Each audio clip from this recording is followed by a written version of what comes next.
Bem-vindos ao segundo take. O meu nome é António Araújo e hoje vamos falar do mais recente filme do Indiana Jones, realizado por James Mangold, Indiana Jones e o Marcador do Destino.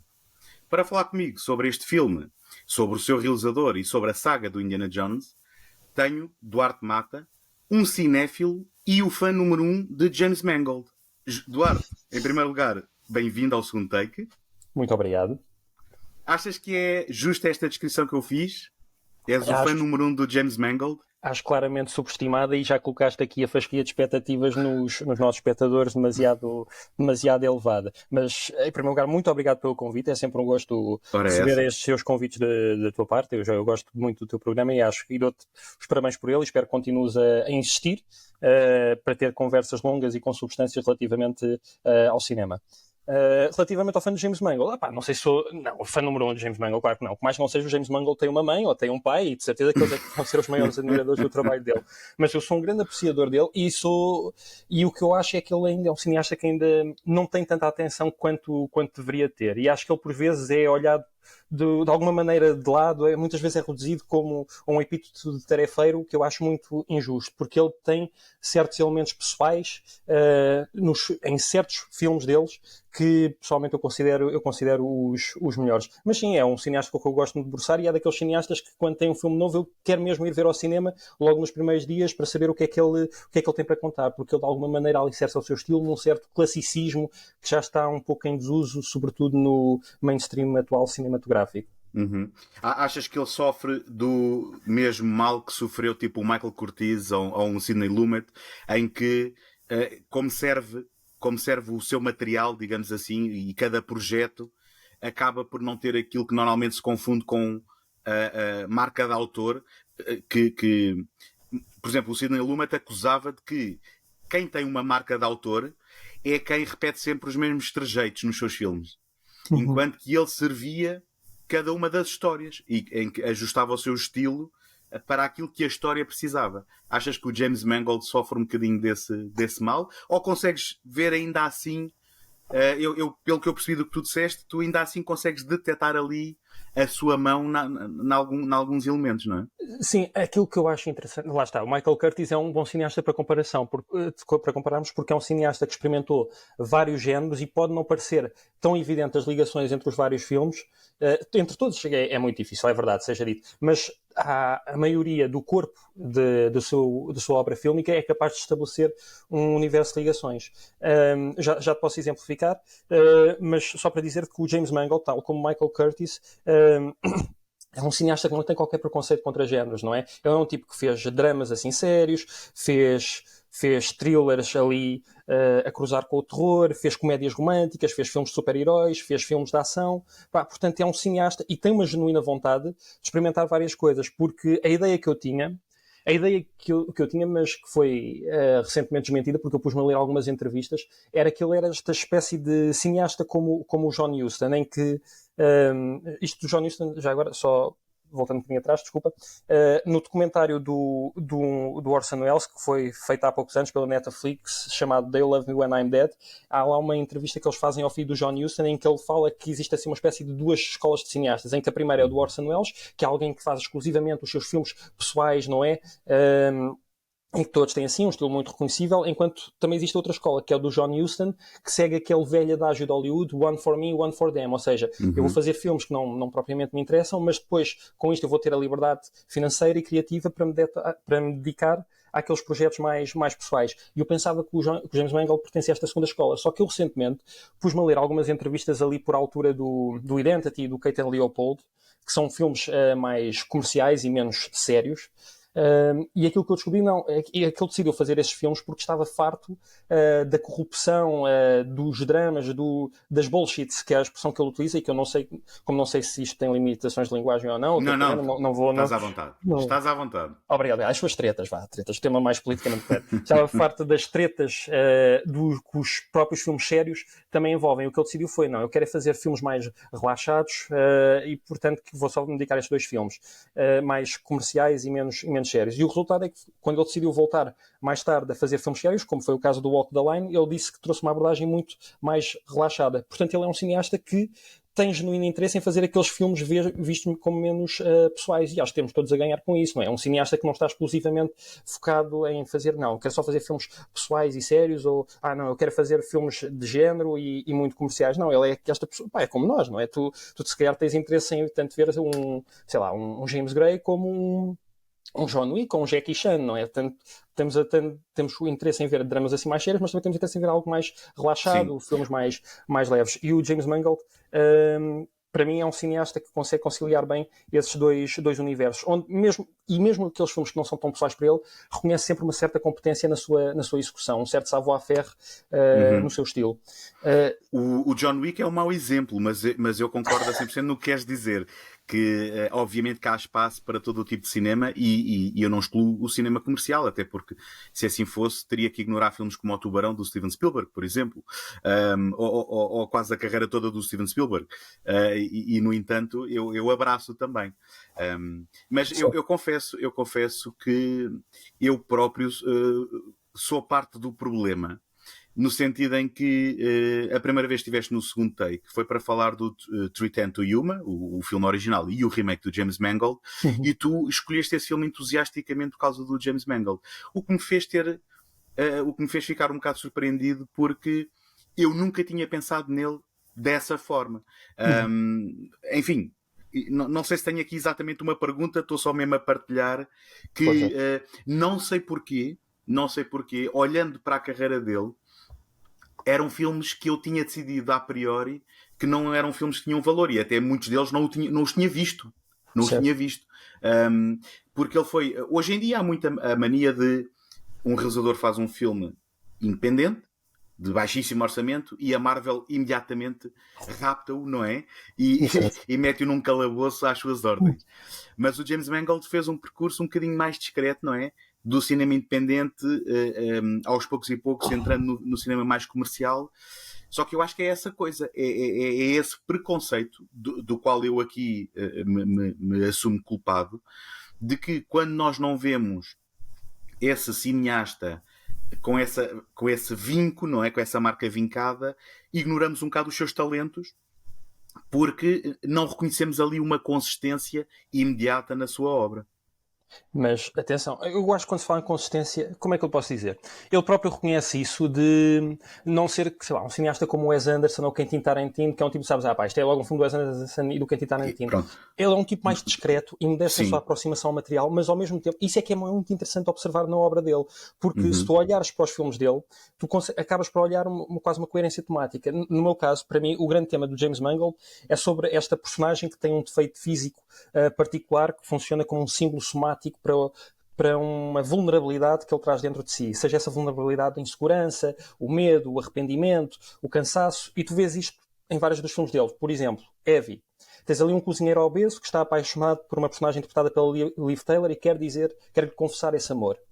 Copland. Tens um xerife semi-surdo interpretado pelo Sylvester Stallone que quer lutar contra a corrupção policial da sua cidade. 3:10 to Yuma, que referiste há pouco. Tens um rancheiro de pé amputado que quer levar um bandido muito procurado para uma locomotiva que irá levá-lo à prisão. Logan, tens este mutante já com o corpo envenenado por causa do adamantio que quer levar uma criança que conhece para longe da violência de que ela fez parte e que ainda a persegue. E este agora, aqui no caso do Indiana Jones and the Dial of Destiny, que eu também acho que é um filme de James Mangold, tens um arqueólogo envelhecido que quer lutar contra os nazis uma última vez para salvar o mundo. Pronto, é mais ou menos essa coerência temática que existe, mas não é tão evidente. Mas é por isso que é interessante olhar para cineastas como o James Mangold, que não é tão manifesta esta coerência temática, nem mesmo em termos de estilos, mas que está lá, tens apenas que olhar com mais atenção. Sim. E é por isso que é muito interessante defendê-lo, porque não é um cineasta consensual, longe disso. E há muitas pessoas que tomam essa aproximação à obra que tu também tomaste, do género, isto se calhar não tem grande valor, porque não é um cineasta que está a gritar por um estilo individual. Também para complementar aquilo que tu disseste, eu vi uma entrevista dele recente com o Mark Kermode em que ele confessa um interesse por personagens envelhecidas que refletem sobre os seus arrependimentos ou sobre as opções não tomadas e aquilo que poderia ter sido. O que, em teoria, o coloca realmente como uma escolha... talvez alinhada com aquilo que seria este Indiana Jones, mas já lá vamos. porque nós começámos por falar do James Mangold, mas o James Mangold aparece aqui na saga do Indiana Jones como a variável inesperada, não é? Porque os filmes do Indiana Jones tinham sido sempre realizados pelo Steven Spielberg. Obviamente este é o primeiro filme do Indiana Jones depois da Disney ter adquirido, digamos, a propriedade intelectual. O Spielberg não quis regressar e houve aqui uma insistência do Harrison Ford em que este filme acontecesse. Agora, eu tenho aqui duas perguntas para ti, que é, em primeiro lugar, o que é que tu achas da ideia de um filme do Indiana Jones sem ser realizado pelo Spielberg, independentemente de ser o Mangold ou não, e o que é que, à cabeça, ainda antes de entrarmos, segundo aquilo que vimos e segundo o resultado final, à cabeça, qual é a pertinência de um quinto Indiana Jones numa fase destas? Não sei se são duas perguntas difíceis, mas... Não diria que não. A primeira eu respondo facilmente. Então, mas se o quarto foi realizado pelo Steven Spielberg e saiu a bodega que saiu, porque é que não... Se calhar era mesmo melhor haver esta transferência de pastas, não é? Eu não tenho qualquer afeição com o quarto original, pá. É um filme que eu só vi uma vez, vi na altura no cinema, vi com o meu pai e saímos ambos, abismados com o que tínhamos acabado de ver, mas o que é que foi isto? E senti sempre a necessidade que precisava de haver um quinto filme para que mais não fosse para acabar a personagem de uma maneira digna e honrável, a sua saga. E depois do que vimos o James Mangold a fazer com o Logan, que acho que é um ótimo filme dele, e dos melhores filmes dele, pareceu uma escolha muito apropriada, do género, ok, vamos ver o que é que... Aliás, o meu interesse em ver este novo Indiana Jones não era tanto por qualquer apego afetivo à saga, nem qualquer nostalgia do original, mas era mesmo para saber o que é que o James Mangold poderá fazer com esta personagem. E fiquei muito satisfeito porque acho que era isto que a saga precisava. Acabar de uma maneira honrada e digna e fazê-lo sair pela porta grande, ou pelo menos, se não a porta grande, pelo menos a maior porta possível. Sei que não é uma opinião consensual, longe disso, tem sido um filme que tem... Força disto, desculpa. Não, eu gosto que tenhas essa opinião, porque se calhar vamos poder aqui bater umas bolas não e não gostaste? ter uma... Já lá vamos, que eu tenho sentimentos contraditórios. Sentimentos contraditórios, mas eu acho que é mais colorida esta nossa conversa se pudermos ter visões ligeiramente diferentes, para não ser só aqui uma câmara de eco. Mas desculpa, eu interrompi o teu raciocínio. Não, e eu acho que este filme, acho que enquadra bem o Indiana Jones na galeria de heróis mongolianos por causa daquela questão que eu já referi, em que o defeito físico que ele tem em particular, neste caso, é a idade, e a vulnerabilidade que aquilo representa é, de alguma maneira, o seu arrependimento quanto às escolhas passadas. E porque tu vês lá ele a falar, está arrependido de não ter sido mais insistente para impedir que o filho tivesse ido para a guerra, de não ter lutado mais pelo seu casamento. Isto, de alguma maneira, torna uma espécie de herói arrependido e fora de tempo, porque a ação é filmada toda em 1900 mentira. A ação concentra-se essencialmente no ano de 1969, não é? O ano em que as pessoas estavam mais focadas nas conquistas que estavam para vir históricas do que aquelas passadas que aconteceram, ou seja, as pessoas estavam com mais os olhos no futuro do que no passado, quando o Indiana Jones sempre foi uma personagem essencialmente do passado e focado na arqueologia e na história, e que era o que caracterizavam os filmes do Indiana Jones, que eram lições de histórias divertidas. Lições de história divertidas que partiam sempre de umas relíquias mitológicas que depois, no final do filme, davam vontade de ir pesquisar à Wikipédia ou à enciclopédia ou onde quer que fosse mais sobre elas e aprender com esses filmes, que é uma abordagem que infelizmente já não consta muito no cinema popular, quer dizer, acho que a única vez, sem qualquer juízo de valor, e não estou a dizer que são equiparáveis em termos de qualidade, mas acho que a única vez em que se tentou criar-se estas lições de história tão divertidas na forma de uma saga, não é? O facto de pegares numa personagem aventureira e usá-la numa abordagem secular para um tema religioso, com a propensão de criar divertimento, mas divertimento pedagógico, deve ter sido talvez, não sei, com os livros e as respectivas adaptações dos romances de Dan Brown. Não sei se percebes a equiparação. Porque, pelo menos para mim, conceitos como, no caso do Indiana Jones, a Arca da Aliança, o Santo Graal, a Deusa Kali, a minha introdução a esses temas foram graças ao Indiana Jones, enquanto, sei lá, a introdução a outros temas como o Priorato de Sião, os Illuminati, foram ao Dan Brown. Portanto, é algo que eu gostava de ver mais a acontecer também no cinema popular. Esta capacidade de pegar em certos acontecimentos históricos, em certas relíquias mitológicas e torná-los universalmente acessíveis. Tornar o erudito mais próximo do popular, em suma. Só um parênteses, tens de ter cuidado aí com a malta do politicamente correto de chamares à velhice um defeito, é? Mas é só uma piada. A verdade, pegando naquilo que estás a dizer, é que eu sei que nós somos de gerações diferentes, mas quem não viu o Indiana Jones em miúdo e de repente despertou imediatamente o interesse pela arqueologia. Claro que, obviamente, pelo sentido da aventura, mas ainda assim acredito que haja pessoas que tenham enverdado por essa área de estudo por causa do Indiana Jones, porque realmente apresentava-nos a temas que de outra forma nós, se calhar, não teríamos interesse ou não teríamos acesso. Mas, pegando nisso e aproveitando para falar então destas nossas experiências diferentes, qual era a tua relação com a saga original, vá, se quisermos chamar assim? Sim, olha, a primeira vez, pá, isto já parece que passou imenso tempo, mas a primeira vez que eu vi o Indiana Jones foi o Indiana Jones e a Grande Cruzada. Foi numa das tardes de cinema da SIC, que eu estava no primeiro ciclo, devia estar no segundo ou terceiro ano, porque tinha 6 ou 7 ou 8 anos, já à volta disso. E pronto, com a malta mais nova do que ouve o teu podcast não deve saber, mas antigamente não dava para fazer pause, não dava para rebobinar, para ouvir as coisas, não havia plataformas de streaming, pelo que a forma de entretenimento que tu tinhas cá em casa era ver as coisas em direto, não era? E tinhas que ar ali com os 15, 20 minutos de intervalo entre cada filme. E o que se passou foi que numa tarde de cinema da SIC, era eu, meu pai e a minha mãe, pusemos, e estava a dar na televisão, e pusemos a ver o filme. E então, pronto, fiquei fascinado com aquele mundo de aventuras, fiquei fascinado também com a personagem do Sean Connery, que foi a primeira vez que eu memorizei o nome do ator, porque acho que foi a minha mãe que se virou para o meu pai e perguntou: olha, isto é o Sean Connery, não é? E o meu pai disse: é.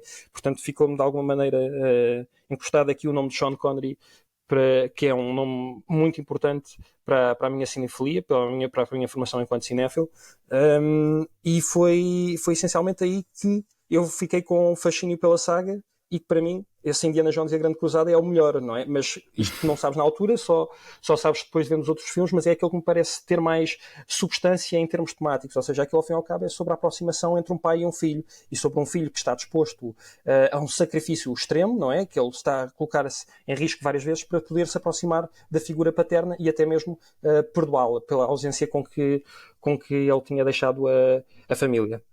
Essencialmente é por isso. Isso que idade terias? Que idade terias 7, 8 no anos. primeiro? 7, Exatamente. Exatamente. É porque o meu primeiro contacto com o Indiana Jones foi também com 7 anos. Foi no grande ecrã, foi no cinema, e foi a ver o Indiana Jones e o Templo Perdido. Ok. E é curioso. Com 7 anos aquilo é um bocado pesado, não? É um bocado pesado, mas aquilo foi para mim um abrir de olhos daquilo que eram as potencialidades do cinema. Podes imaginar o impacto daquelas cenas e de ver aquele herói no grande ecrã. Nunca tinha visto os Salteadores da Arca Perdida, portanto foi mesmo o primeiro contacto. E eu penso que, tal como tu disseste que a Grande Cruzada tornou-se no teu favorito, também o Templo Perdido tem um lugar especial no meu coração, porque é mesmo aquele caso do primeiro amor, não é? E eu consigo reconhecer as qualidades dos Salteadores da Arca Perdida e da Grande Cruzada, sendo que eu tenho alguns problemas com a Grande Cruzada, no sentido que depois daquele negrume do Templo Perdido, a Grande Cruzada recupera o espírito do primeiro, mas alguns elementos que eram sérios nesse são sidekicks cómicos na Grande Cruzada, coisa que na altura não me deixou totalmente agradado. Personagens como o Sala e o Brody, mas isso são pequenos pormenores que não minimizam esse filme, na verdade. Mas é curioso que aquele que hoje é o patinho feio da saga, não é? Bem, se ignorarmos a Caveira de Cristal, é um filme que ainda hoje eu guardo num lugar muito especial, porque foi aquele primeiro impacto. Portanto, e tu depois acabaste por ver os outros mais tarde, não é? E o Indiana Jones é uma daquelas figuras icónicas. Ou é só uma curiosidade para ti? Porque eu, pelo que percebi, não tens um apego muito particular com estes filmes. Achas que isto é uma questão geracional, ou não encontras nos filmes a qualidade que se calhar lhes é atribuída? Não, de todo, nada disso. Não, até acho que o filme consegue saltar gerações e fronteiras e países e tudo, porque acho que é um filme de apelo universal e transgeracional. Agora, a razão se faz parte da minha infância, sim, existe alguma afeição, mas agora eu também não vivo assim preso ao passado, não é? Que tem sido uma tendência muito recente do cinema mainstream nos últimos anos, não é? Esta apego ao passado, esta espécie de facultar ao espectador portais cinematográficos e emotivos para certos momentos da sua infância, não é? E não sei o que é que isso poderá querer dizer de uma sociedade que está a viver muito do escapismo para o passado, percebes? Eu não sei, parece que há um medo de experimentar coisas novas no presente, ou pá, não sei o que é que isto poderá querer dizer. Permites-me subir o nível de pedantismo da conversa um bocadinho? O nível de pedantismo. Desculpa. Vamos embora. Eu ia só dizer que a personagem que eu mais gosto do universo literário de Charles Dickens não é o Oliver Twist, não é o Sr. Scrooge, não é o David Copperfield, mas é a Miss Havisham. A Miss Havisham é aquela personagem do Grandes Esperanças, aquela velhota que vive numa mansão, que foi abandonada no dia do casamento. E então ela é deixada, ela tem um colapso mental e passa a viver o resto dos seus dias num vestido de noiva, não é? Com o bolo de casamento ali lá, e para os relógios para ficar congelados aquela hora em que foi deixada abandonada. Ou seja, é uma pessoa que fica presa no passado. E eu às vezes fico a pensar se empresas como a Disney não estão a tentar fazer isso connosco, tentar fazer-nos uma espécie de Miss Havisham onde nos querem prender no passado. Só que é preciso recordar, a Miss Havisham morreu com o seu vestido queimado numa lareira, ou seja, ficou de tal maneira presa ao passado que ficou queimada por ele. E portanto, era só uma observação que eu tinha aqui Não, mas posto. Sim, diz. escuta, é totalmente pertinente, até porque eu acho, tu falaste que há não sei qual foi a palavra que usaste, mas não sei se disseste moda ou tendência, mas todo o cinema comercial norte-americano neste momento é essa exploração A nostalgia. da nostalgia, exatamente, e daquilo que nós gostávamos quando éramos miúdos. E eu acho que isso tem muito que ver com duas coisas. Com duas coisas, que é a primeira é os malucos tomaram conta do manicômio, não é? Os miúdos que tiveram a oportunidade de brincar, coisa que se calhar a geração dos meus pais, por exemplo, não tiveram a oportunidade de fazer. E os miúdos que tiveram a oportunidade de ter uma infância, de brincar, de ler BDs, chegaram a adultos, não é? E então, de repente, estavam em posições de poder e em posições criativas que que lhes permitiam expressar esse amor por esses elementos. E depois, obviamente, o segundo elemento disto é a vertente comercial, não é? Que quando uma coisa começa a dar dinheiro, vêm os tubarões e espremem até não haver mais. E efetivamente, isto leva-me um bocado a uma pergunta que eu já te fiz, mas que vou insistir aqui um pouco, que é, eu pergunto qual é a relevância de um filme destes nesta altura. Tu já adiantaste. E desculpa, e agora estou a falar do Marcador do Destino. Tu já adiantaste que, na tua opinião, sentias necessidade de um encerramento condigno para a saga, mas eu acho que, e lançando talvez aqui um pouco a conversa sobre este filme, é um caderno de encargos um bocado ingrato, porque nós vivemos numa era em que tudo é escrutinado, não é? E que todas as pessoas têm a sua versão do filme que querem, em que não se pode dar um passo em falso. E nós estamos a fazer, mais uma vez, um produto que apela à nostalgia com uma personagem que, das duas uma, ou pela idade, nós vamos ter um filme que é uma exploração das suas limitações, e depois nós vamos queixar-nos que isto não é um filme como eram os outros. Ou então, se é um filme como é os outros, é inverossímil, porque esta personagem já não tem idade para estas coisas. E, portanto, é um daqueles casos em que o James Mangold se colocou numa posição de ter morto por ter cão e por não ter, não é? É assim que se costuma dizer, ou ser castigado por ter cão e por não ter. Ser preso por ter cão e não ter. E pronto, preso. Exatamente. Morto se calhar era demais. Ser preso ser preso por ter cão e por não ter. Pronto, posto isto, e sem spoilers para já, depois vamos falar abertamente, mais à frente, vamos avisar que vamos revelar coisas, mas de uma forma um bocado reservada, Duarte, qual foi então a tua reação ao Indiana Jones e o Marcador do Destino? Vou-te responder, não, mas sobre o que estavas a dizer do James Mangold, dessa questão de ser um cargo difícil que ele está a ocupar, vou-te contar uma história que eu presenciei. Foi eu que vi, pá, ninguém me contou, pá, estava lá e vi. Quando, em 2017 eu tive o privilégio e o prazer de poder cobrir o Festival de Berlim naquele ano. E um dos filmes que estava lá a passar, fora de competição, e foi o último filme, foi o filme que encerrou o festival, foi o Logan. Pronto, e eu fui ver o filme, fiquei surpreendido, e depois fui assistir à conferência de imprensa. E na conferência de imprensa apareceu lá um jornalista, pá, que já estava, que era muito, muito choninhas, pá, era um jornalista chato, percebes? É daqueles que arranjam birrações com tudo, pá, eu já o tinha visto noutras conferências e era chato. Então, basicamente, vira-se para o Logan e diz assim, olha, eu gostava de mostrar o filme à minha filha, mas isto é muito violento. E o James Mangold diz assim, opá, mas eu não tenho, a minha responsabilidade não é controlar o que é que a tua filha vê, a minha responsabilidade é de fazer filmes. E é assim, deixa-me que te diga que a tua filha provavelmente já anda a ver coisas muito piores do que estão aqui expressas na televisão.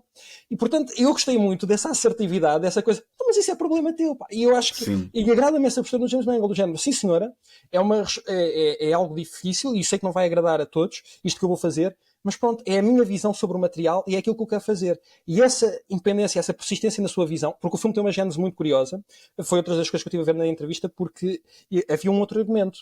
Só que o James Mangold disse, pá, olha, a oferta é tentadora, mas eu vou ser sincero, o argumento não me diz sobre o que é que aquilo é e eu preciso de retrabalhá-lo durante um ano. Vocês aceitam?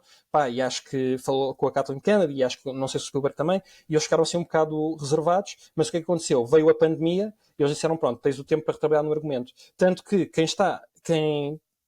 a equipa que está acreditada no argumento é o James Mangold, os argumentistas do Ford versus Ferrari, que foi o filme anterior de James Mangold, e o David Coop, que acho que tinha feito o argumento original e que foi sobre esse que o Mangold e a sua equipa retrabalharam. Portanto, aquilo que nós estamos a ver, para mim, mais uma vez, é um filme do James Mangold e existe uma persistência em seguir a sua visão, mas ao mesmo tempo sem querer desconsiderar a saga e o que está para trás, porque ele também tem um grande respeito. Lá está, Os Salteadores da Arca Perdida foi um filme importante na sua formação enquanto cinéfilo e ele reconhece aquilo que é importante numa saga. Portanto, acho que foi possível ter, se não o melhor, pelo menos algo perto disso dos dois mundos, entre um filme do James Mangold e os elementos da saga do Indiana Jones que gostamos, seja a parte da lição histórica, seja a parte do humor, seja a parte das dinâmicas com a galeria de secundários. Portanto, pronto, fiquei satisfeito e fico ainda mais satisfeito por saber que o James Mangold não quis saber destas apreensões universais em que, como estavas a dizer, qualquer pessoa tem a sua opinião hoje em dia e esta animosidade que à partida existiria contra o filme. Sim, se bem que eu acrescentaria que é um filme completamente embrenhado nesta onda nostálgica, certo? Porque mesmo todo aquele prólogo, que não sei exatamente, serão para aí uns 20 minutos de filme antes do filme propriamente arrancar, parece-me que é nitidamente uma pescadela de olho àquilo que nós gostamos dos filmes anteriores. Se bem que o que vai acontecer é que as pessoas vão estar completamente presas àqueles processos tecnológicos do de-aging, não é? E se calhar às vezes eventualmente vão estar a olhar para a coisa errada. Porque eu acho que o de-aging também é um processo complicado no sentido em que quando é feito num ator que nós conhecemos, nós estamos focados a tentar perceber se aquilo está bem feito em vez de estarmos embrenhados na ação.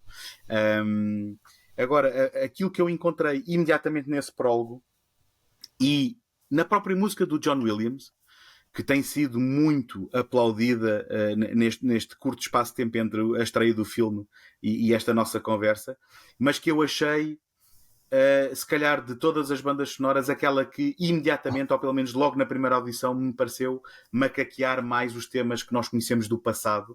Eu acho que este filme apresenta-se com esse respeito que tu dizes, mas também a querer cumprir as cotas de nostalgia que são obrigatórias neste momento. Não sei se depois, obviamente, o filme vai tomar outras direções e vai ser mais arrojado no final.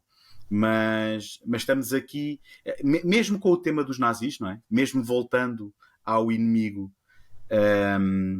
ao inimigo número 1 da humanidade do século XX, que são também por arrasto o inimigo número 1 do Indiana Jones. Estamos aqui preocupados, de certa forma, em cumprir pelo menos essas cotas de não ser um corpo totalmente estranho àquilo que é a lógica da saga, não é?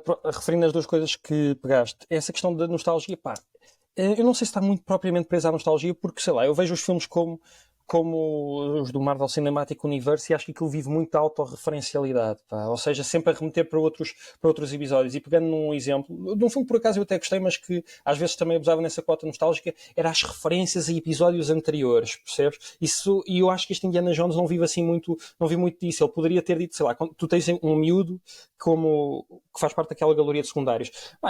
E se fosse uma pessoa, se o filme quisesse capitalizar exclusivamente nessa nostalgia, no apego afetivo do espectador e episódios passados, poderia pôr o Indiana Jones a dizer: fazes-me lembrar alguém que conheci em tempos e com quem vivi uma grande aventura na Índia. Poderia ter feito isto, mas piada assim, mas não é isso, não é isso. O filme tem realmente as suas referências ao passado, mas de alguma maneira servem para dar corpo e estarem melhor integradas no aspecto psicológico da personagem. Por exemplo, fala-se no filho do Indiana Jones e fala-se na Marion Crane. Mas para quê? Para mostrar que ele vive arrependido, que ele tem ali um arrependimento e que não está totalmente em paz com o passado. O que se enquadra bem com o tema principal do filme, que é a questão do tempo. Porque aquilo que o filme acaba por ser, na minha perspectiva, é sobre uma personagem que aprende a pertencer a um tempo que não o quer. E que, para poder reconciliar-se com o presente, não tem que ter uma máquina do tempo para alterar certos eventos do passado, seja da sua história individual, seja da civilização como um todo, mas apenas saber enfrentar de frente os seus problemas e aprender a encontrar o seu lugar no presente. Relativamente à outra questão da primeira cena, eu acho que, e pelo menos foi o que o Mangold referiu, serve para contrastar com as cenas de ação vindouras que viram mais tarde. Perdoa a redundância, porque aquela primeira cena é mais non-stop, não é? Muito mais visualmente dinâmica, enquanto as outras têm uma certa serenidade, tem uma câmara mais calma, que acho de alguma maneira ele pretendeu adequar ao tema da velhice que também percorre o filme inteiro. Certo. Eu compreendo o que tu estás a dizer. Eu não me importo de uma referência ou outra. É sempre bom reconhecer que houve história.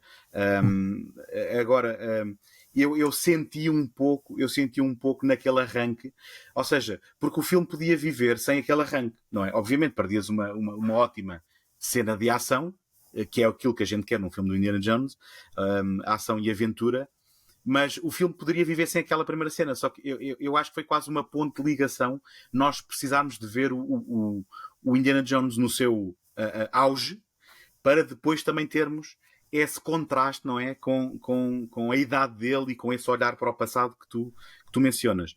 Também achei curioso teres dito que ele não comparou o miúdo ao Short Round, mas numa das cenas em que ele está a queixar da idade, ele diz: bem, eu já levei não sei quantos tiros e já vi o sangue de Kali, e portanto o Templo Perdido foi reconhecido como tendo realmente acontecido. Mas então, tu já avançaste aí por temas que poderiam ser considerados spoilers, mas ainda estamos a tentar ser reservados em relação não sabia, desculpa. Não faz mal. Eu acho que passou bem para quem está a ouvir, e a não ser que puxem atrás e que queiram o filme estragado, mas também quem é que está a ouvir isto que ainda não tenha visto o filme, vão ver o filme, mas ainda não vamos entrar em detalhes. Fora essa reflexão, eu vou-te dizer da minha parte, e atenção, tu estás muito mais sintonizado com o James Mangold do que eu. Da minha parte, eu achei o filme bastante empolgante e emocionante. Eu estava com um sorriso nos lábios a ver o decorrer da história. Eu gosto do envolvimento da Phoebe Waller-Bridge, também é uma opinião talvez não consensual, porque muitas pessoas também encaram-na com a bagagem que ela já traz de outros projetos. Sério, eu não conheço mesmo. Foi o primeiro contacto que eu tive com a senhora, mas porquê? Eu não sei qual é. Não estou meio a par. Fala-me sobre a senhora, por favor. Eu dou-te o enquadramento. A Phoebe Waller-Bridge é uma autora britânica que tem uma série que é genial, que eu recomendo vivamente que vejam, que só tem 2 temporadas, que se chama Fleabag. Ok? Saco de pinhas? Sim, numa tradução literal é tudo uma palavra. E inesperadamente, com o sucesso dessa série, ela deu o salto para Hollywood e já colaborou em filmes do Star Wars. Ela fez a voz de um robô, penso eu, que no Han Solo. Não Ela participou no argumento do último James Bond e agora aparece aqui a colaborar no Indiana Jones, precisamente porque o James Mangold diz que quando estava a escrever o argumento estava a ver o Fleabag e disse assim: esta tipa é a tipa mais genial dos últimos anos e eu vou contratá-la. Ok? Portanto, é alguém que não tomou Hollywood pela porta grande, mas tem colaborado em projetos de grande calibre e de grande envergadura. E não sei, há muita gente que tem algum desdém por ela. Eu acho-lhe muita graça e não concordo com quem diz que eles não têm química aqui. Gostei muito da interação entre os dois. E tentando não estragar nada, porque ainda estamos na zona antes dos spoilers, eu estava completamente envolvido com o decorrer da narrativa, até porque acho que aqui se recupera um bocadinho aquele espírito da descoberta dos primeiros filmes, nomeadamente dos Salteadores da Arca Perdida e da Grande Cruzada. E as cenas de ação, quando aparecem, apesar de obviamente terem o auxílio do CGI, como é óbvio, hoje em dia não podia ser de outra forma, ou se calhar podia, mas não é assim que se fazem filmes hoje em dia, não é aquele festival de CGI completamente descabelado que nos tira do filme que foi o Reino da Caveira de Cristal. Temos um vilão que é um vilão que eu penso que tem as suas motivações bem assentes naquilo que é a narrativa do filme. O Mads Mikkelsen é um ótimo ator também. Eu acho que nunca vi nenhuma interpretação dele que eu não gostasse. Acontece que eu acho que o filme toma uma opção no último terço ou no último quarto que é bastante arrojada e que eu penso que vai ser a palha que vai quebrar as costas do camelo para muita gente e que para mim foi o que aconteceu. Pronto. E é aqui que eu se calhar convido a entrarmos em spoilers e em falarmos abertamente aqui do filme sem restrições, porque de outra forma nem teria graça.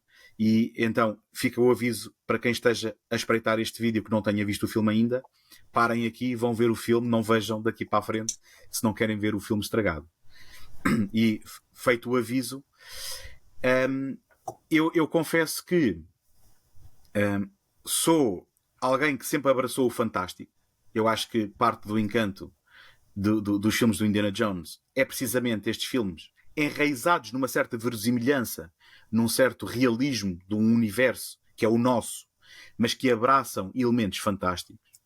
E nem sequer foi esse o meu problema no Reino da Caveira de Cristal, que era o problema de muita gente, e eu não entendia porquê. Ao fim e ao cabo, com tudo o que já vimos nos filmes anteriores, não é por aqui que o gato vai às filhoses, não é? Acho que desta vez tenho o meu provérbio acertado, acho que sim. Agora, eu confesso que no Marcador do Destino, toda a sequência final em que abre-se uma falha no tempo e que os nossos heróis viajam para o passado, assistem a uma batalha numa ilha grega, não, numa ilha italiana, não é? Uma batalha numa ilha italiana em que o Indiana Jones conhece pessoalmente o Arquimedes. Eu tematicamente, aquilo que tu me disseste já nesta conversa faz todo o sentido. E eu acho que a tua leitura não tem falhas.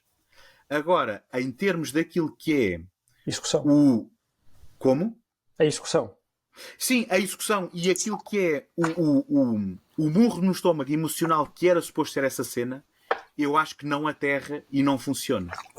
Eu acho que o James Mangold quer que nós sintamos qualquer coisa nessa cena em relação à sua escolha e em relação à escolha da sua afilhada, não é? Que é a Helena, que eu acho que na execução nós estamos completamente perdidos no quão inusitada é aquela opção de o Indiana Jones viajar no tempo que se perde esse impacto. Não sei se concordas ou não.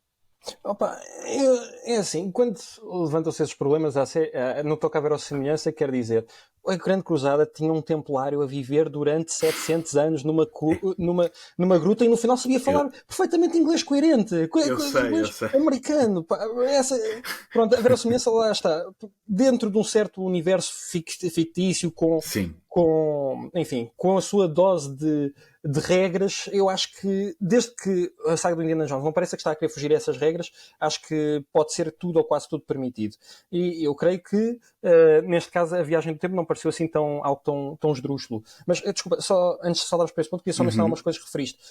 Quanto ao CGI, é assim, o James Mangold disse que isto foi essencialmente um filme de efeitos práticos. Por isso é que eles andaram mesmo a viajar pelas várias localizações e é por isso que tens um orçamento que chega ali quase aos 300 milhões de dólares. Mas deve ter, evidentemente, a sua dose de VFX, nem que seja pela parte da tecnologia de desenvelhecimento. Mas, apesar de tudo, acho que ainda é um entretenimento feito à antiga, old school, que é também uma parte das razões pela qual me atraiu este filme, porque eu pensei, pá, já não é cinema popular que seja feito com grande frequência, é uma raridade, e acima de tudo é uma raridade veres um estúdio que está disposto a arriscar 300 milhões ou o que é para isto aqui. E o James Mangold não é o James Cameron. Sim, e tanto quanto eu sei, eles procuraram mesmo um rasgão no tempo para poderem passar e filmá-lo. Ah, não, isso foi CGI, isso foi CGI. Certo, certo. Depois a relação do espírito do primeiro filme, sim, como estavas a falar, pá, é essa questão do que estavas a falar, da aventura, das portas secretas, dos lugares exóticos, das relíquias mitológicas, pá, são o que definem esse universo e acho que ficou perfeitamente E já bem agora, estruturado. Sim, sim, força. acrescentando a primeira cena subaquática, em que, porque o Indiana Jones, além de se ter agarrado a um submarino nos saltadores da Arca Perdida, nunca tínhamos tido uma cena Subaquático. subaquática, tanto quanto eu me lembro. Agora também estou a puxar pela cabeça, mas não me lembro de ter havido nenhuma cena debaixo d'água. E Certo, aqui é certo. uma estreia, sim. Não, e aí é que tu vê, também em cenas assim tu percebes a ambição que há para este projeto, que era ir desde as profundezas do oceano até às altitudes do céu. É um filme de grandes ambições. E depois também outra coisa que recuperaram para este primeiro filme, que também estava ausente na Caveira de Cristal, porque aquilo já era já mesmo ficção científica, que é esta história dos artefactos que estão de alguma maneira enraizados num momento histórico particular. E então aqui tu tens isto ouves falar da lança de Longino, um mecanismo de anticitra, que eles não, os gajos da nós não quiseram traduzir, então puseram como Antiquitera, e o cerco de Siracusa. E pronto, estávamos a falar agora do cerco de Siracusa. Eu acho que, de alguma maneira, serve para vincar aquele aspecto da personalidade do Indiana Jones que já falámos, que é alguém que está preso ao passado e que quer pertencer a um tempo onde se sinta acolhido, percebes? E eu acho que Uhum. ali no cerco de Siracusa, conhecendo alguém como Arquimedes, que percebe-se que é ali alguém como um igual, é visto como um igual por ele sentir-se de alguma maneira compreendido. E acho que nessa medida foi uma decisão acertada este momento temporal, até porque o James Mangold já disse também em entrevistas que originalmente aquilo que estava no argumento era realmente viajar até 1939 para impedir o assassinato de Adolf Hitler, só que o James Mangold disse, não, pá, isto é demasiado previsível. E acho que foi um período que está espacialmente coerente com as outras cenas de ação do filme. E depois serve para enaltecer, lá está, esta característica da personagem que é de alguém que não sente que pertence ao seu próprio tempo e que encontra um igual há 2000 anos atrás. Certo, posso ser Força, picuinhas com três argumentos contra a execução. à vontade. Dois menos relevantes e um mais relevante tematicamente.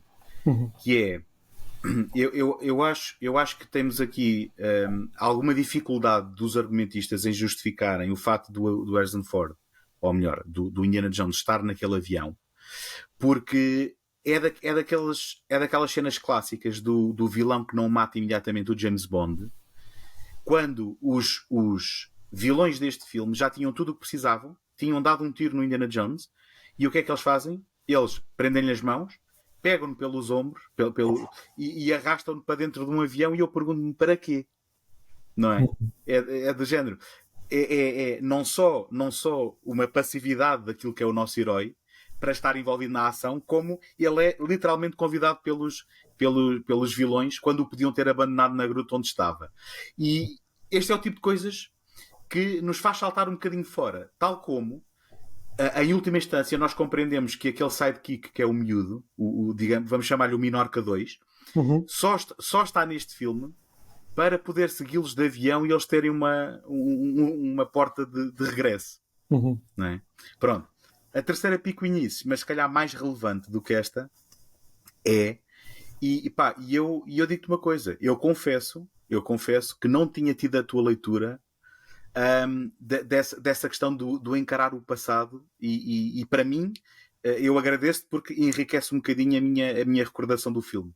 Mas não teria sido muito melhor que tivesse sido o Indiana Jones a tomar essa decisão e não a ter que levar uma pancada na cabeça para ser arrastado de volta para encarar a sua vida no seu presente?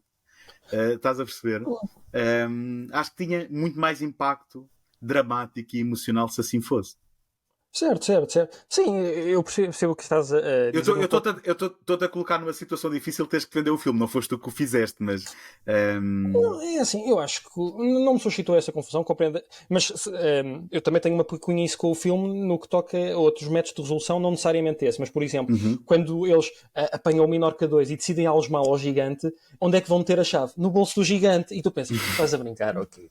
Sério, e era tão evidente o que é que se ia passar a Certo, seguir. Portanto, sim, eu também certo. concordo contigo que em termos de argumento há esses problemas práticos de resolução. Mas acho que pá, aquilo que também é uma coisa interessante nos filmes de James Mangold, pá, é que não são capazes de suscitar aquela polarização. É uma obra-prima, é uma porcaria, é uma obra-prima. O que é bom, percebes? Basicamente são filmes em que tu podes encontrar ali certos momentos de menos conseguidos, mais desequilibrados, mas o todo sente-se de alguma maneira consistente. Pelo menos é a reação que eu tenho. Uhum. De maneiras que quando as pessoas gostam de um filme de James Mangold dizem, pá, bom filme, foi o que aconteceu com o Ford versus Ferrari, mas ninguém estava a chamar a obra-prima o Ford versus Ferrari, e portanto, pronto, sim, reconheço que o filme possa ter esses momentos esporádicos em que percebes que há ali uma maneira para resolver determinadas situações mais preguiçosa ou mais fácil, mas acho que o que o filme tem de bom para oferecer serve para compensar, pá, imensamente esses esporádicos momentos menos conseguidos. Sim, eu acho que este é um daqueles filmes que uma segunda visualização poderá ajudar a consolidar certas coisas, positivas ou negativas. Porque eu acredito que em passando aquele choque de nós estarmos a ver o filme pela primeira vez e nos depararmos com uma opção que é arrojada e em já aceitando isso, que ao ver o filme uma segunda vez ele poderá consolidar de outra forma. Agora, às vezes o que acontece é que também em vez de consolidar positivamente, consolida negativamente porque as coisas que nós não gostamos saltam mais à vista e, portanto, é sempre interessante ponderar uma segunda visualização. Mas eu não queria também focar muito... Sim, diz, Eduardo. Não é só dizer isso que estás a dizer da segunda visualização. Quando eu comecei a seguir o cinema de James Mangold, era uma reação que eu também tinha. O que é que acontecia? Eu vi a primeira vez o filme, pronto, não suscitava assim aquele grande entusiasmo, mas o que é que se pensava? Nos dias a seguir eu ficava a pensar sobre o filme e muitas vezes, pronto, eu escrevi para o Paulo Walsh ou para o C7 Cinema e portanto era forçado a escrever. E o que se passava era quando eu escrevia, estava a rever certos momentos e estava a tentar perceber onde é que o cineasta estava a chegar e pensava, não, está aqui alguma coisa que me pode ter escapado na altura. Mas, portanto, o que resultava era que escrever sobre os filmes levava-me a gostar mais deles. De maneiras que, quando eu os revisitava mais tarde, olha, revi ainda hoje o Ford versus Ferrari para me preparar para esta conversa, não tinha visto desde a altura.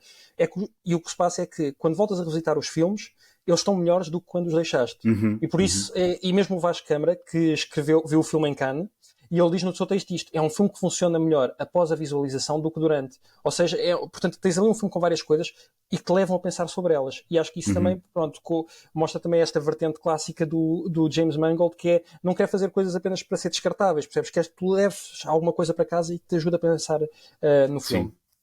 Sim. Se me permites aqui o parênteses musical, saindo um bocadinho do cinema, era o que me acontecia cada vez que eu ouvia um álbum dos The Smiths, que aquilo me parecia-me peixe cozido insonso da primeira vez que eu ouvi um álbum deles. E conforme ia ouvindo, aquilo transformava-se em bacalhau à lagareiro. Basicamente.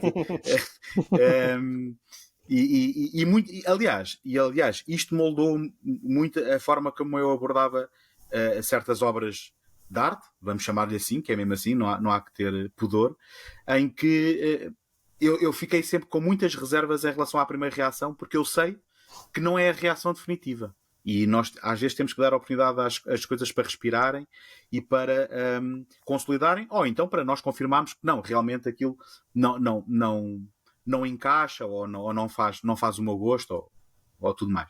Agora, voltando ao Indiana Jones, eu só queria chamar a atenção de que eu entrei a matar falando desta sequência final, mas também não queria que nos focássemos só nisso, porque eu queria dar a oportunidade para falar um pouco do resto, porque eu acho e já o disse e repito, que o filme tem um ritmo que nos envolve. Não é um daqueles filmes, apesar de ter 2 horas e meia, que é outro mal do cinema atual.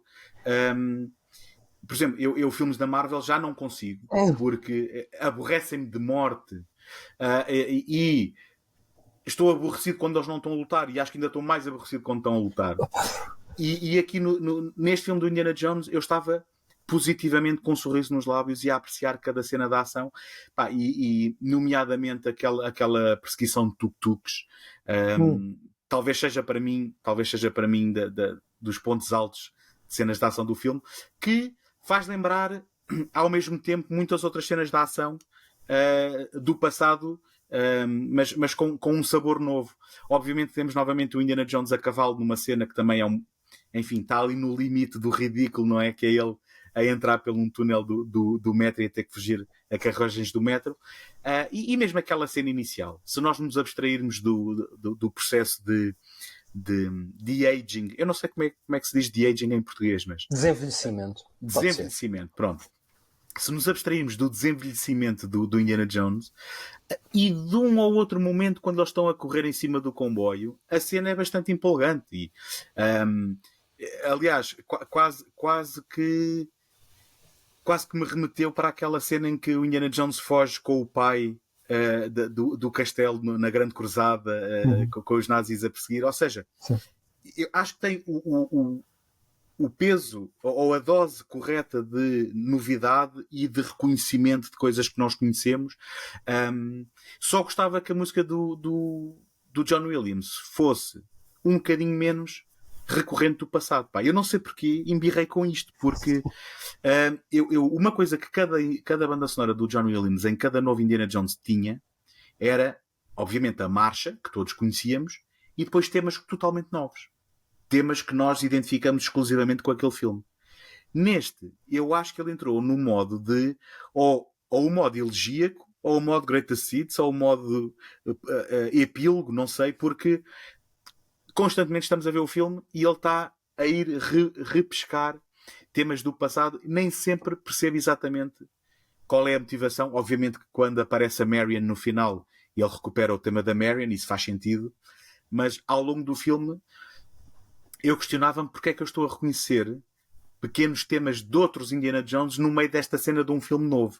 Mas isso, pronto, é embirração minha. Já percebi que o resto do mundo está a venerar aos pés da banda sonora do John Williams. Eu sou neutro, pá, sou agnóstico, na medida não me chateou, nem... Eu gostava de ouvir aquele reconhecido, é tão giro o tema, mas não embiquei, como tu embicaste. Muito bem.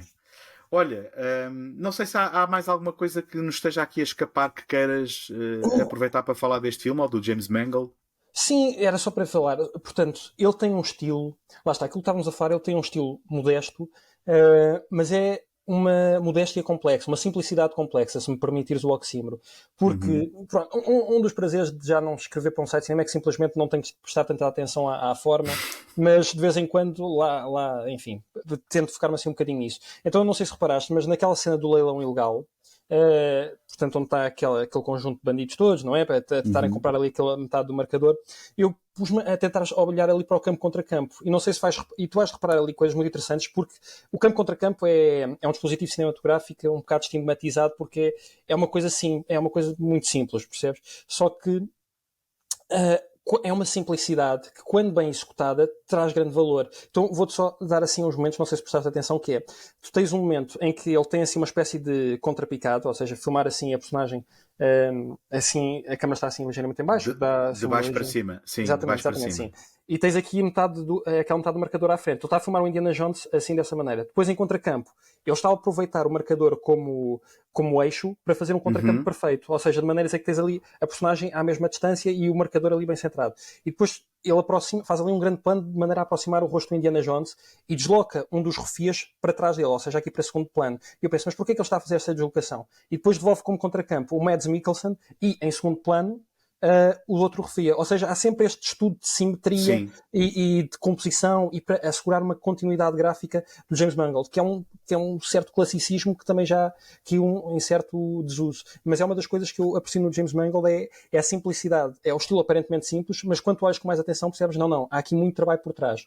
Outro exemplo... Eduardo, desculpa, não percas aí o segundo exemplo, mas dizendo de uma forma até menos técnica, uma verdade que acho que é inegável é que ninguém pode acusar o James Mangold de filmar mal, e não há cena de ação neste filme em que a gente não tenha uma compreensão do espaço, não tenha uma compreensão do que é que cada personagem está a fazer e de quais são as intenções de cada cena.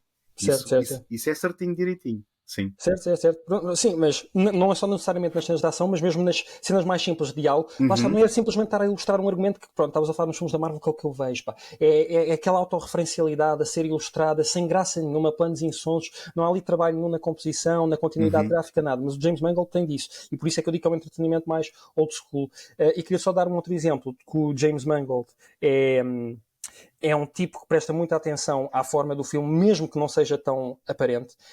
No Logan, eu estive a revê-lo há um par de meses. Não, sim, já é julho, foi há um par de meses. Estive a revê-lo há um par de meses. E uma coisa que eu reparei no filme, que tinha escapado nas vezes anteriores, é que é um filme muito horizontal. Ele trabalha muito a horizontalidade do plano. O primeiro plano é ele deitado num carro. O último plano é... Podemos pôr spoilers ao Logan aqui? Ou... Eu nunca vi o Logan, mas eu não... então não te vou dizer qual é o último plano. Mas vê, por favor. Mas sim, pronto. Mas sabes, o problema aqui já não é o meu preconceito com o James Mangold, mas sim com os filmes de super-heróis. Mas não é um filme de super-heróis. Pela força da tua recomendação, eu prometo que vou colmatar essa falha. Okay? Certo, mas aquilo não é um filme de super-heróis, aquilo é um daqueles westerns cansados de Clint Eastwood, mas feito com mutantes. E é isso, porque deram liberdade, aquilo é um filme de 100 milhões, deram liberdade criativa para o Mangold fazer o que quer, e aquilo é um filme muito adulto nas temáticas que aborda, a paternidade, a doença. Como não viste o filme, não quero estragar muito. Mas posso dizer que é um filme que trabalha muito a horizontalidade do plano, e é um filme em que aparece recorrentemente a figura do herói deitada, seja por desmaio, seja por cansaço, seja o que for. Portanto, o primeiro plano é ele deitado no carro, o último plano depois verás, e depois ao longo do filme tens estas cenas de desmaio que ele tem, de cansaço, e ele aparece consequentemente na posição, com bastante frequência na posição horizontal, o que é um contraste total com a figura vertical e autoritária que tu associas ao super-herói. Portanto, lá está, e dado que o filme lida muito com temas como a morte, como o cansaço, como o suicídio também, pronto, esta questão da escolha de pôr o herói deitado funciona muito bem em termos formais com o conteúdo do filme. Bem, e tu estás a dizer isso e não é por acidente, porque depois do prólogo deste filme nós reencontramos o Indiana Jones envelhecido deitado, não é, numa poltrona porque adormeceu a ver televisão, não é? Acho que era sentado, mas sim. Era sentado? Acho que era assim, ele estava reclinado, sim. Deve ter razão, mas lá está, porque voltamos à questão do cansaço e da idade, é verdade. Certo. E sobre essa questão, essa cena é muito interessante, porque há um grande interesse também pelo Mangold, pelo corpo do ator no Copland. Tu viste o Copland? Já há muitos anos. Viste a versão original ou a Director's Cut? De certeza que foi a original. Não tinha noção. Então para veres a Director's Cut. A versão original tem desequilíbrios, mas que não é culpa dele, é culpa das tesouras do Einstein que cortaram ali 15 minutos. O quê? O Einstein editou o filme de outra pessoa? Isso é novidade para mim. Ok. Não, mas pronto, outra das coisas deliciosas de ver as entrevistas do James Mangold é que é um gajo transparente no que toca ao processo de fazer filmes, pronto, as tretas que surgem. E uma das coisas que ele falava foi das experiências negativas do Copland, que é o resultado final. O filme original é bom, mas se tu vires a Director's Cut percebes, não, o que estava, a visão original do Mangold era muito boa, mas aquilo que ele falava no processo de elaboração do Copland foi que, pronto, ele sujeitou a sua versão, depois aquilo começou a haver o chamado test screenings, e aquilo que ele fala é que nos test screenings aquilo tem que ter uma taxa de aprovação de 80% ou 90%, e enquanto aqueles 80%, 90% não foram encontrados, cortaram uma série de coisas que traziam cor ao filme e substância ao filme, e até mesmo um tom mais melancólico ao filme, que felizmente volta a ser reencontrada na Director's Cut. Mas tudo isto para dizer que na Director's Cut do Copland existe lá um plano que foi totalmente excluído da versão que se foi lançada para cinema, porque 2 membros da audiência se tinham rido, tão parvo como isto, que é basicamente o Stallone teve que engordar para o filme, e então basicamente existe assim um plano que é ele acordar assim de manhã, onde está assim de t-shirt e vê-se assim parte da barriga. E então o James Mangold filma-o bem, assim, de maneira a captar também aquela massa corporal mais obesa que ele adquiriu para o filme, e diz que quis fazer como testemunho, como homenagem ao corpo do ator. E ele recapitula isto aqui no Harrison Ford, ou seja, ele quer mostrar mesmo o seu herói envelhecido e preocupa-se em filmar o corpo para passar essa ideia do envelhecimento. Certo, certo. E lá está, o Harrison Ford que deu corpo e que é, digamos, peça central na existência deste Indiana Jones, que é uma personagem que ele muito acarinhou e que, se bem que ele voltou mais tarde a personagens como o Han Solo ou o Rick Deckard, tanto quanto eu entendo, a existência deste filme passa muito mesmo da vontade do Harrison Ford em deixar um último suspiro desta personagem que ele tanto gostava. Olha, Eduardo, parece-me um ótimo sítio para terminarmos. Eu só gostava de saber, não sei se é uma pergunta indiscreta ou não, mas Força, vamos adoras. voltar a ver a tua escrita sobre cinema. Estás numa pausa, foi uma viragem de 180 de opções de vida. Como é que é? Temos saudades de ver os teus textos. Epá, muito obrigado, muito obrigado. Não sei quão honesta é a tua apreciação, mas obrigado na mesma, agradeço. Não. Eu sei, eu acredito. Era leitor. Obrigado. Não, é assim, sabes que uma vez, olha, estávamos a falar no Indiana Jones, perguntaram uma vez ao Sean Connery porque é que ele não quis voltar para o Indiana Jones e o Reino da Caveira de Cristal, e ele respondeu: retirement is too damn fun. Epá, e a reforma é realmente muito engraçada, percebes? Um gajo fica mais descontraído e não tem assim a obrigação de escrever. Percebeste que o dia tinha mais horas e que respiravas melhor e que Sim, não. opa. Basicamente, eu tenho um amigo que é engenheiro agrónomo e ele diz-me assim: Duarte, cada homem é uma estufa. Ele não diz, pá, mas eu acredito que se eu lhe perguntasse, ele diria: cada homem é uma estufa, na medida em que uma pessoa tem dentro de si uma série de plantas, não é? E vai carinhando-as, não é? E pronto, tens umas plantas que aqui representam metaforicamente os teus vários interesses. Então, pronto, basicamente o que eu estava a sentir é que eu tinha a planta do cinema muito grande, mas havia outras áreas que me interessava explorar, como a economia, como a política, como a inteligência artificial, que tivemos a falar um pouco em off antes do programa. Então, basicamente, o que eu decidi foi: ok, acho que já tive a minha dose aqui de cinema, agora quero-me dedicar a outras matérias para aprender. Mas não está nos meus planos voltar para escrever, mas queres que eu diga, pá, os meios onde eu colaborei, C7M e a Paulo Bloch, também não parecem sentir a minha falta e estão-se a dar muito bem sem mim. Já lá estavam antes de eu ter chegado, continuam muito bem depois de eu ter saído. E assim é que deve ser. Confesso que a tua explicação foi bastante ilustrativa e bastante esclarecedora, e foi muito bem colocado. Desejo-te as maiores felicidades para aquilo que forem as plantas que tu decidires regar. Muito obrigado. E pronto, tens sempre aqui uma porta aberta e havemos de falar novamente, está bem? Muito obrigado, António, foi um gosto. Até à próxima, Eduardo. Já, com licença.